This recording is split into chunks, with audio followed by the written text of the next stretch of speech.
I owe a lot to Puff with my career because he taught me really everything I know about the industry. You say you're very surprised and shocked by what's now come out. I wouldn't be shocked if I'd seen what happened to Cassie. I think this guy's a monster. Do you feel any sense of guilt that you didn't report it? We were terrified of Sean. I wish that I could have done something more. If you were called to testify against him, would you do that? There are a lot of people who are checking their Rolodexes and making sure they weren't at particular parties because I think it can ruin careers. I thought Puffy was a phony. I thought he pretended to be like a gangster, pretended to be tough, where in reality, he was the first to go to bed. I mean, there's the music and then there is the person making the music. Piers, there are 3 deadly people on this panel, me, you, and DJ Vlad. They do not like the fact that the 3 of us are here talking right now. The P. Diddy scandal has rocked the music industry to its core, and new tremors are reverberating daily. A slew of new lawsuits makes damning claims about more sexual abuse, including with a 13-year-old girl. 50 Cent says he's been raising the alarm for more than a decade. The 6 of Diddy's children say their father is a victim of a grand conspiracy theory. Every day, there are new and damning allegations from the people who knew him best, and over the next hour or so, we're going to hear even more of them. Well, joining me now is the podcaster and commentator Jason Lee, attorney Benjamin Chu, who represented Johnny Depp in his defamation case against Amber Heard, the former Diddy publicist and host of the Naughty But Nice podcast, Rob Shooter, and from VladTV DJ Vlad. Welcome to all of you. I'm going to start first by talking to Mylah Morales, who worked as Sean Combs' makeup artist for many years, was also friends with Cassandra Cassie Ventura, as well as Diddy's deceased partner, Kim Porter. Well, welcome to Uncensored, Mylah. Just to paint a picture of how well you know P. Diddy, how long did you work for him? I worked with Sean Combs in 2000, early 2000, until 2005. So around 5 years or so? I was 5 years or so, yes. And how much time did you spend with him? I spent a lot of obviously I did his male grooming. So we did a lot of, it was strictly professional, and we spent video shoots, photo shoots. I traveled the world with Kim and Sean because, he invented the he invented the entourage. So I would travel with Kim and Puff to Saint-Tropez to make sure that Kim was ready for the paparazzi. And what was he like? I mean, when you were around him then, albeit this is quite a long time ago, 20 years ago, but what was your assessment, being that close to him for that length of time? What was your assessment of his character? Well, Puff was a perfectionist, and he was just a completely hard worker. He wanted everything to look grandioso. And, he taught me really everything I know about the industry, as far as, being super professional, super just, everything was so just grandioso. But has your view now changed?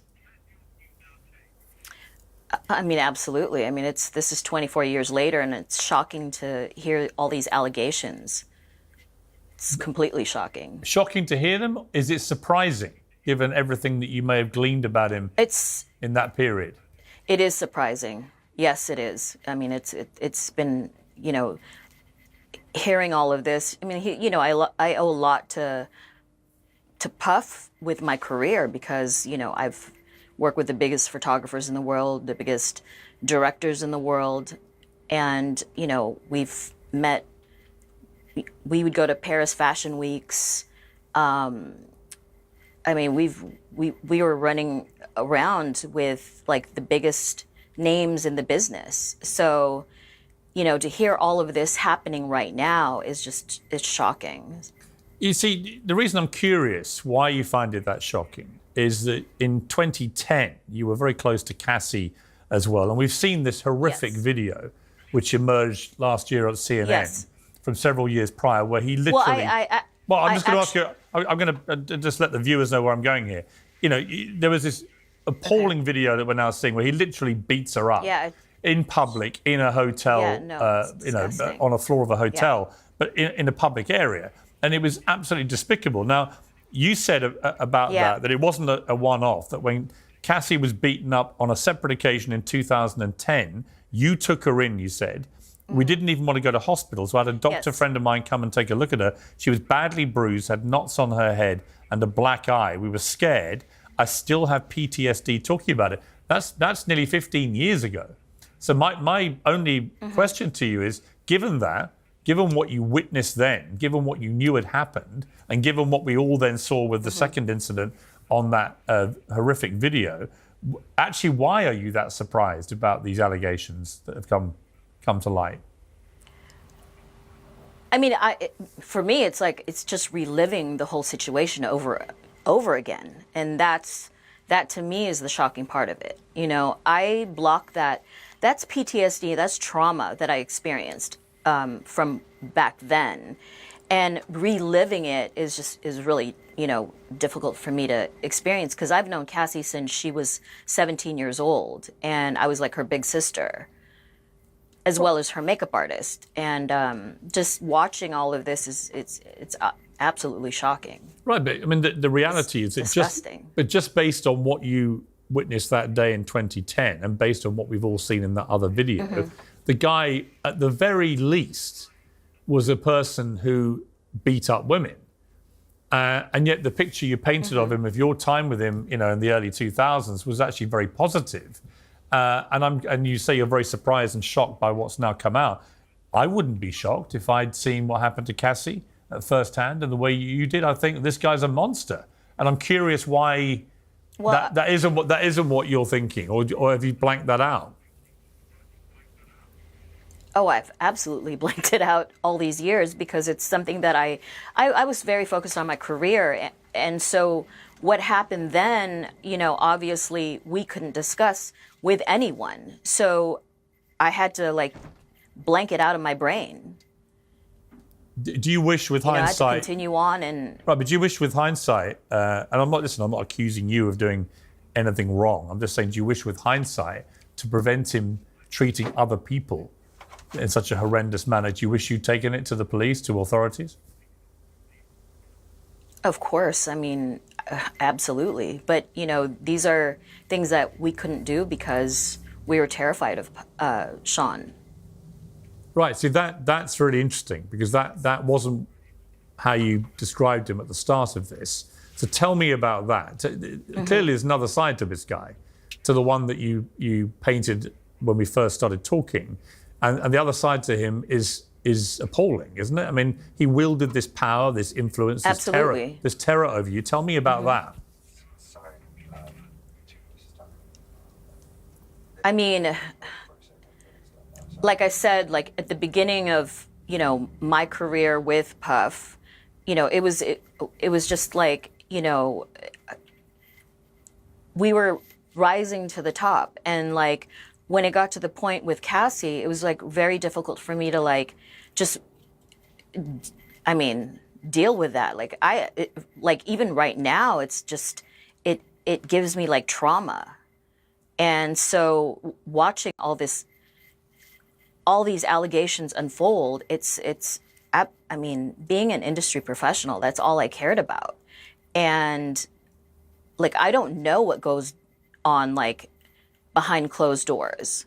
So that's not, you know, that's not something for me to like even think about. And so when, you know, watching this unfold, it's been really difficult for me to like, you know, like stomach.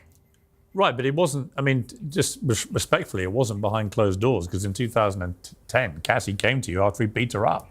Well, no, but I was there. I was actually with her that night. Right, but that's what I mean, is that you knew it was happening because you were there. Mm-hmm. Do you feel any sense of guilt that you didn't report it? Of course, absolutely. I feel a lot of guilt. I mean, I've been feeling that this whole entire year, you know, because I wish that I could have done something more. But at the time, we were both very terrified. So it's like, what were we supposed to do? You said, this is a quote from you, we were always scared of Puff. He's a powerful person. We don't know what would have happened to us if we'd spoken out. He could make you disappear.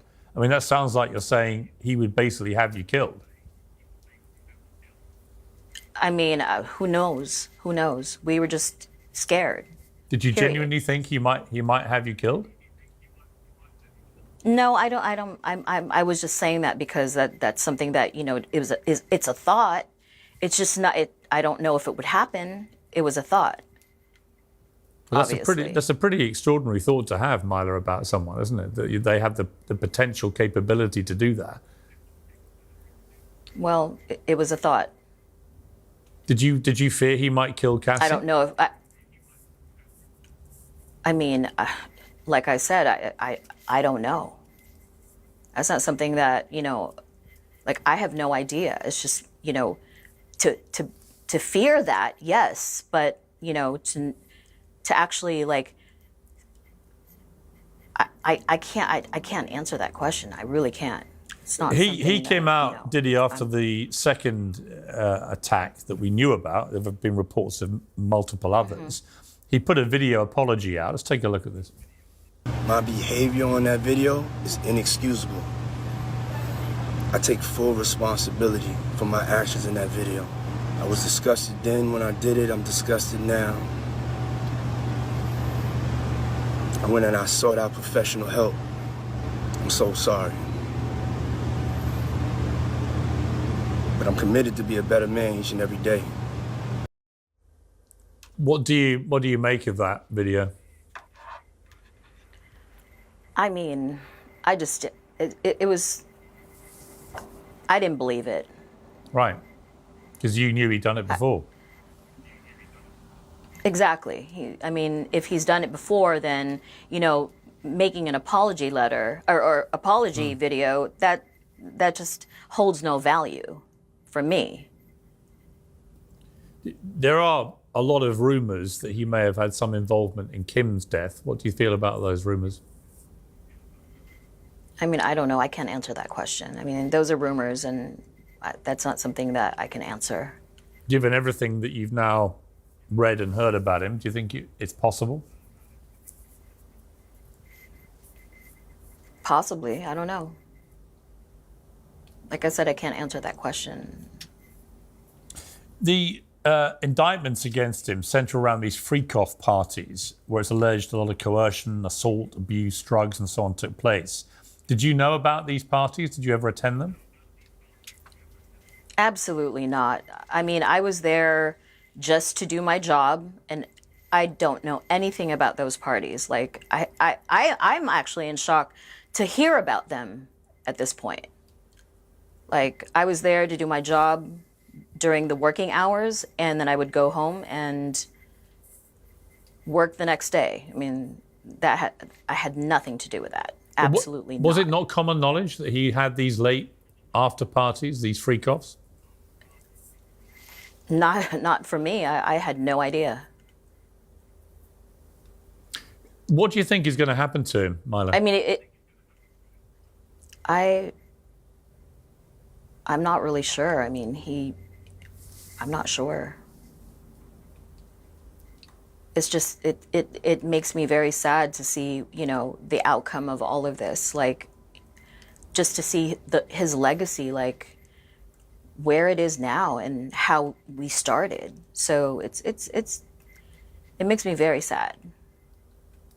Do you, I mean, his children have come out with a powerful statement saying, the past month has devastated our family. Many have judged both him and us based on accusations, conspiracy theories, and false narratives that have spiraled into absurdity on social media. We stand united supporting you, Puffy, every step of the way. We hold on to the truth, knowing it will prevail and nothing will break the strength of our family. We miss you and love you, Dad. Now, you would expect kids to support their father, but the sheer welter of allegations, the horrific detail that's contained in them, the fact that this has all been run by the FBI, who obviously have, you know, pretty much an impeccable record of conviction with these kind of cases, it is more likely than not now that he's never coming out of prison.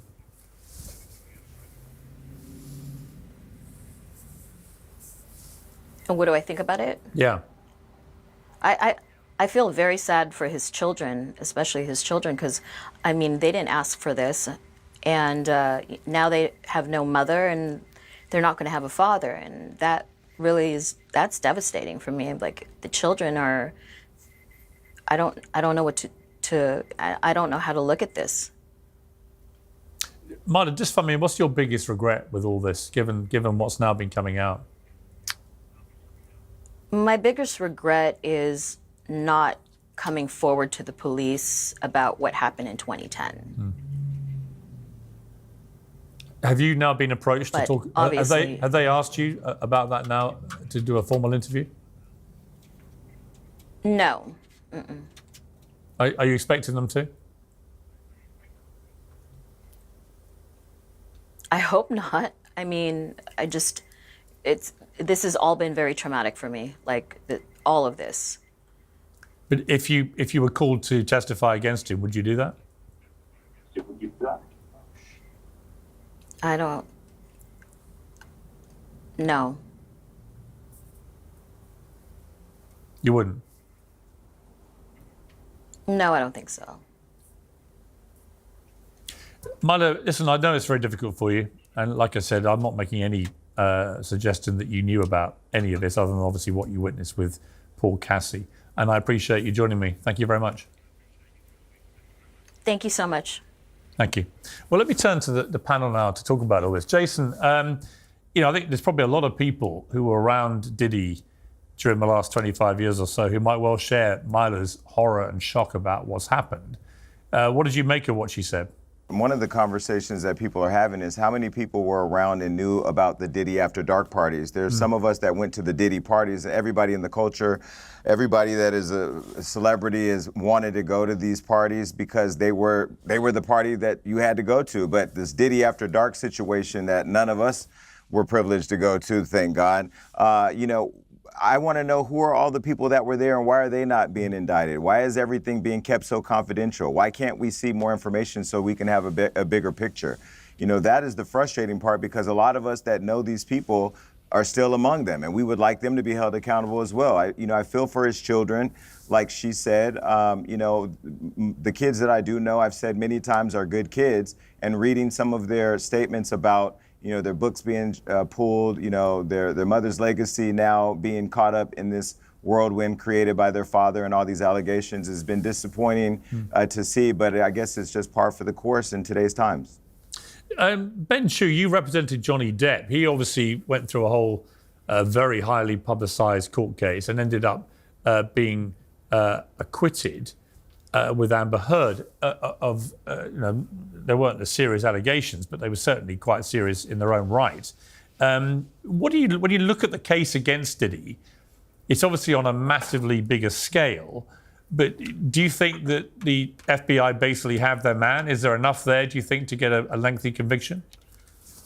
Here's very good to be with you. Just to clarify, the Depp v. Heard case, Johnny was the plaintiff in that civil action for defamation. He had the burden of proof to show that Ms. Heard had lied about the allegations about him, and that she did so with actual malice, and he won that case. He was never charged civilly, and he was never charged criminally, and he was completely vindicated by the jury. But in answer to your question, I think they do have their man. I think the two, just the threshold required, as Piers, to get search warrants for both of his residents is a very high standard in the U.S., and they had to show probable cause even to get those warrants. They got them. I think the evidence is overwhelming. And you referred to the Cassie video. I think that is also devastating. I think that's going to force him to testify. And I think he's going to have to do an awful lot better than he did in that apology video if he's going to convince one or two jurors to hang that jury. I don't like his chances. And how significant is the likes of Mylah Morales, who I just interviewed, who in 2010, before that other incident, which we saw on that horrific video, years before that, she was with Cassie after she'd been attacked by Diddy on that occasion. How important could that be if it comes to it?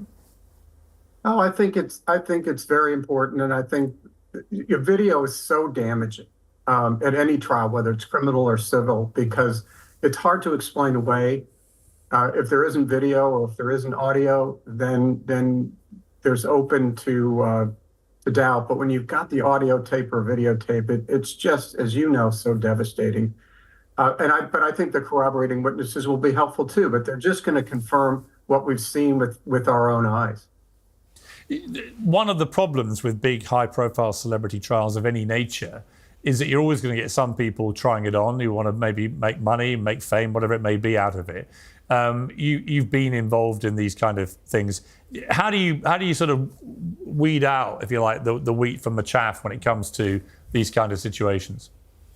Well, it's very difficult because you get, when you're representing somebody high profile, you get a lot of calls, and a lot of them are from crazy people or people who want to get their own 15 minutes of fame. But there are, we got some very good leads, anonymous leads that panned out. So you really have to run each one down, and you can't be complacent. You can't assume that something you're being told is not true. You have to run each lead down. You've said that Combs needs to own his lifestyle when it comes to his defense. Explain what you mean by that. Well, I think for sure he's got to explain that video. I mean, he absolutely has to explain it. If it's not, if he chooses not to testify, that will be damning. He's going to have to really take responsibility, not just mouth the words. When he said that he was sorry, it didn't ring true. I think I'd like to see more emotion there. I think another complicating factor is the fact that he's already done the apology video. So you can imagine the prosecutor cross-examining him not only with respect to the original video, but also with respect to the first apology. So if he does a better job the second time, people are going to say, well, why are you acting differently? I just think it's a really, really difficult situation he's in. And I think he's got to go for juror nullification. I think he's got to hope for one or two jurors there who will be willing to disregard the judge's instructions and willing to disregard the evidence and go for, some kind of conspiracy theory or something like that. But I think that's his best hope. Let me turn to Rob Shuter. You were part of Diddy's publicity team. How long did you work for him? Early 2000s. So I started in about 2001, left in about 2004, 2005. And what was your sense of the kind of person you were working for? He was driven, he was rude, he was vulgar, he was charming, he was everything that you think a celebrity might be. I was pretty early on in my PR career, and he was probably my first big star in many ways. He taught me how to be a publicist. He was hands-on. He loved being a celebrity more than any other star I've ever worked with. And he was also charming, and I hate to use that word because I'm going to look so naive here, but thinking back in that period, he was charming, he had a big smile, and I think this is why he probably got away with it for so long. I met him a couple of times. I met him at a dinner in London. I met him at an Oscars party in LA. I remember the conversation. We had a conversation about iPhones against Blackberries, and in London, I had quite a long conversation with him. And I saw that charming side to him both times. I was genuinely shocked when all this stuff blew up because I'd never seen another side to him. But a lot of people, and I'll bring in DJ Vlad here, I don't think this is such a shock to a lot of people in the hip-hop world, is it? I don't think it's a total shock, but you're also seeing the hundreds and hundreds of civil lawsuits. I think most of them are nonsense. I think most of them will be either thrown out or settled at pennies on the dollar. I mean, Vlad, just to explore that, I mean, what seems extraordinary to people now when we see the sheer scale of these indictments and the sheer volume of people who have been caught up in this is why on earth this wasn't blown up years ago? Why do you think that was? Well, I think the Cassie lawsuit, I think when that actually became public and you saw the big spotlight on it in the same way that you saw the R. Kelly, documentary come out, the same thing that happened with Harvey Weinstein when it got international attention. I think that law enforcement, their ears perked up and they saw this as a way to actually jump on the bandwagon and to probably make a career with the prosecutor. Jason, on Sunday, a new batch Piers, I have an Jason, I have an idea. I want to just piggyback on what Vlad said, and Vlad could agree because Vlad and I, we're tapped into the culture daily. These freak-offs that we're hearing about, I never heard the term freak-off ever, and I've been around for a long time, but we have heard of Freaknik. And if you think about Freaknik back in the day, Freaknik was a cultural destination where every rapper, every woman, everybody wanted to go to, where the purposes of flying to Atlanta was to go out there, have a good time, have sex, hook up with all these people. So that culture back in the 90s was something that the culture thrived on, and that was at a time we didn't have social media, Me Too, cancel culture, all those things. Now, fast forward, Vlad will tell you, there was lots of conversation when the Freaknik documentary came out because people didn't want to be associated with that era and time that they may have been participating in a time we're in now. And so where you see that people are shaming the freak-offs, there was a lot of these activities that have been happening over the decades. And now what the hip-hop community is resonating with is, who's next? How is it going to catch up with me? I don't want to be affiliated with it. There's a lot of Diddy friends that I can tell you whose names are being rumored to have been around these situations that are being extremely silent right now because it's almost like a contagious flu and they don't want to catch it. Right. I mean, Vlad, on Sunday, new lawsuits dropped against Diddy. In one of them, he's accused of sexually assaulting a businessman in 2022 before a, quote, well-known athlete put a stop to it. Another one says he raped a 13-year-old girl at a VMA after party in 2000 alongside an unnamed male celebrity as a female star looked on. There's got to be a lot of very famous people who were, as Jason says, who were around this scene, around Diddy, around his entourage and everything else, who were reading stuff like this and gulping very loudly that they might get dragged in, aren't they? Well, I think people are scared to get dragged into the criminal charge. In terms of civil cases, you can name whoever you want to name. Lawyers really don't have to do that much due diligence. There's so many fake lawsuits out there. But for example, I had Teray, the journalist, on recently on my show, and he had actually done an interview recently where he talked about he had one of his male cousins. He actually called Diddy and got him a internship at Bad Boy. And soon afterwards, he actually ended up quitting. And then he told Teray afterwards that Diddy demanded that he spend the night with him in order to keep his job. So he ended up ultimately quitting his job. Diddy's always, kind of hid his real sexuality. I personally think he's bisexual. And I think this will come out at some point. I don't know why he doesn't come out already, because there's been so many stories from people like Teray who are actually credible.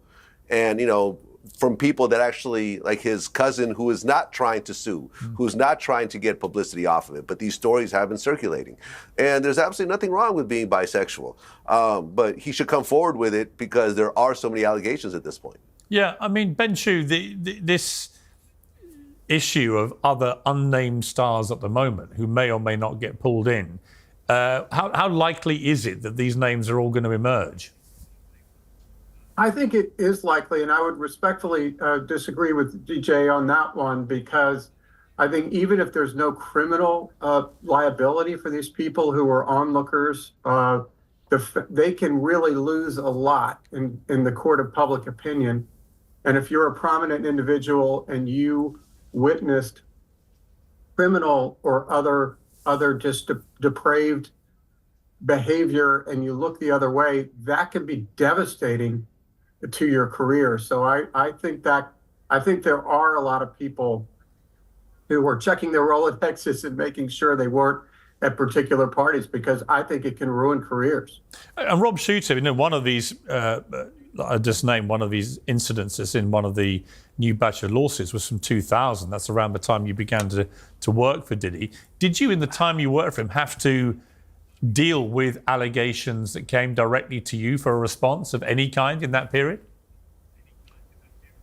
No, none whatsoever, which is why now, 20 years later, this is all so shocking. When I was with Diddy, he was really rising to the peak of his success, and the opposite happened to me. I had publicists for A-list stars calling to get their get their celebrities into his parties. I was offered $10,000 once to get somebody into his party. So this was the period when everybody wanted a piece of Diddy. Massive companies too, Clive Davis, Anna Wintour at Vogue, Estee Lauder, all wanted a piece of Puffy. So when I was with him, it felt as if he was the king of the world. And I didn't hear any of these rumors. I heard a few rumors that he was gay. I know he had a gay uncle that he would talk about a lot as an inspiration for his fashion collection, but I did not hear the sinister rumors. A little titillation about him maybe being bisexual, but nothing really sinister. In fact, I thought Puffy was a phony. I thought he pretended to be like a gangster, pretended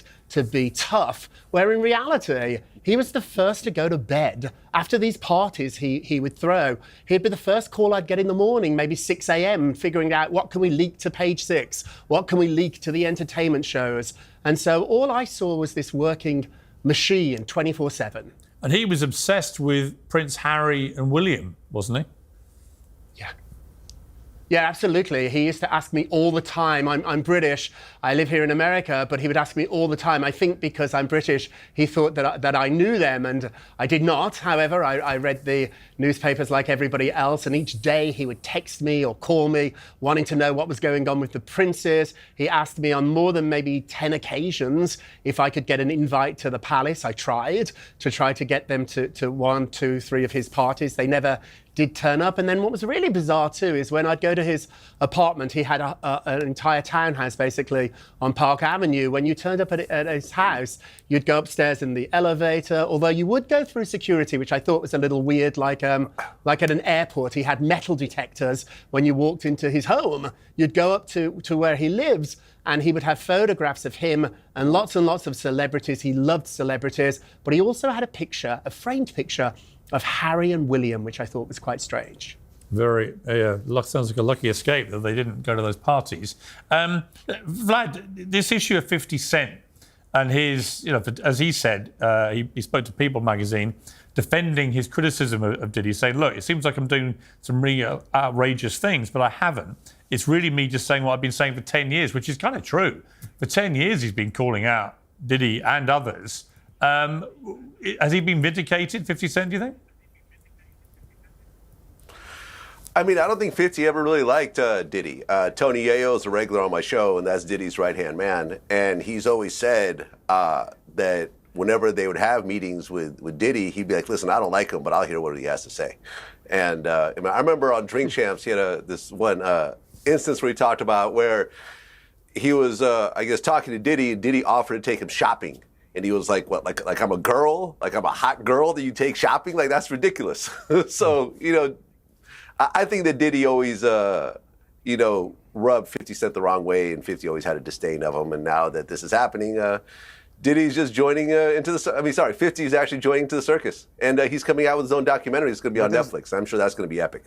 Jason, you know this world very well. There's a lot of conflation. There's a lot of conflation happening though, because what 50 has been critical about is that what he said is that Diddy was gay. All the trolling on Breakfast Club and everywhere around media social media has been about Diddy's sexuality. I haven't heard him say Diddy slept with a little kid. I haven't heard him say Diddy drugged people. I mean, I haven't, but if somebody else has, let me know. I think that there's just been so many different misinterpretations or connections of things that are just muddying the water, right? Diddy parties and Diddy After Dark, two different things. So a lot of celebrities that are afraid to be tied to Diddy After Dark are not coming forward saying like, hey, yeah, we've been to a Diddy party. I've been to a Diddy party. So I think, trying to make sense of all of it, has been mind-boggling because there are so many things being connected to things that are not a thing. And from what you're hearing, Jason, do you think there's a lot more dominoes to fall here?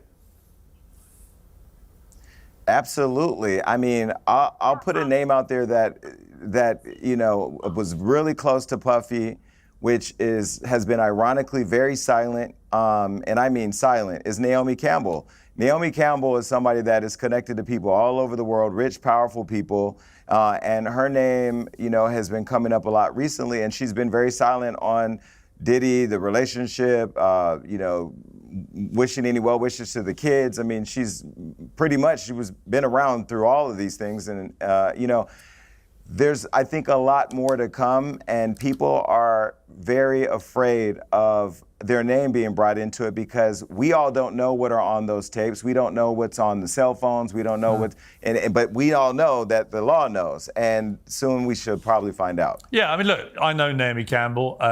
She's not here to defend herself. I don't think you're making any allegation against her, but she certainly hasn't said anything.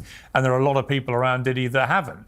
And I can understand that if you're completely innocent, but you did know him and go to lots of parties or whatever, you don't want to be tainted by this. So the silence may not be complicit. It might just be fear of getting contaminated. You don't think so, Jason? No, Piers. No, Piers. First of all, Piers, there are 3 deadly people on this panel, me, you, and DJ Vlad. They do not like the fact that the 3 of us are here talking right now. For me, if you showed up to every Diddy party, now not the Diddy After Dark per se, and I don't know who did or didn't, but if you showed up to every Diddy party, or Diddy showed up to all of your parties, and all of a sudden now the world is in a crisis and you're nowhere to be found and you're trying to stop everybody from talking, one would say Smokey the Bear is near the smoke because there may be a fire. I don't know. I'm not saying any allegations. What I will say is that I sipped Ciroc at a Diddy party and went home. I didn't sip Ciroc at a Diddy party and stay the night. And those people that did are going to have a hard time explaining things when the chips start falling. Look, I think it is going to get bigger before it gets to the end of this, involving a lot of people. Let me bring back Ben Chu. You put Johnny Depp on the stand. It's always a high-risk strategy. It worked for you. If you were representing Sean Diddy Combs, would you put him up? Well, we put Johnny up because he was telling the truth. So that was a very easy decision to make, and he had the burden of proof. And frankly, we couldn't have stopped him even if we wanted to, but we didn't want to. And telling the truth as he did over several days, if you're not telling the truth, skilled attorneys on the other side are going to puncture that. So I believe in that system. I think in this case, I don't think he's got any choice. Given that video, he's got to explain it. He's got to say that he's terribly sorry for it, but that was an aberration. That's not who he is. He simply has to say that. He has to own it and say, I did a horrible thing. I'll regret it the rest of my life. But that doesn't mean that I engaged in sex trafficking. And he's got to look the jury in the eye and say that, and say it convincingly. If he is found guilty of all charges, how long could he be convicted for? How long could he be sentenced to? I'm afraid that he may never see the light of day. I mean, these are extraordinarily serious felonies that he's been charged with. So if he's found guilty on some or all of them, I think he'd be a very old man by the time he's out, if he gets out at all. Vlad, as there often is with these things, according to the website Chartmetric, the latest data shows that Diddy's numbers on music streaming services are actually increasing throughout this whole period, as are his numbers on social media apps like TikTok, Facebook, and so on. You know, it's a kind of ambulance chasing element to this, where people go where the drama is. But what about the morality of this? I mean, we discuss this with all of these cases, really, don't we, about where art meets alleged crime or scandal. Is it okay to listen to Diddy's music now? Should streamers be making money out of Diddy, record companies, etc.? I mean, there's the music, and then there is the person making the music, and the two don't always coincide. People still play R. Kelly. R. Kelly has timeless songs, not only that he performed, but, you know, You Are Not Alone by Michael Jackson, which was written by R. Kelly. You know, there's so many people that did horrible things in entertainment, and people still love their films. Roman Polanski, he raped an underage girl, I think like a 13-year-old girl, but, you know, his movies are still being watched and everything else like that. You know, you just see this over and over again, and people ultimately, they like what they like, and if they like a piece of art, they're going to ignore the actual artist and some of the crazy things that they've done. Now, some people are going to draw a line, but as you could see, I mean, he's getting more publicity, so people are going back into his catalog. Yeah. It's not surprising at all. No, it's not surprising. Whether it's right is another matter. Thank you to my panel. Excellent debate. Really appreciate it.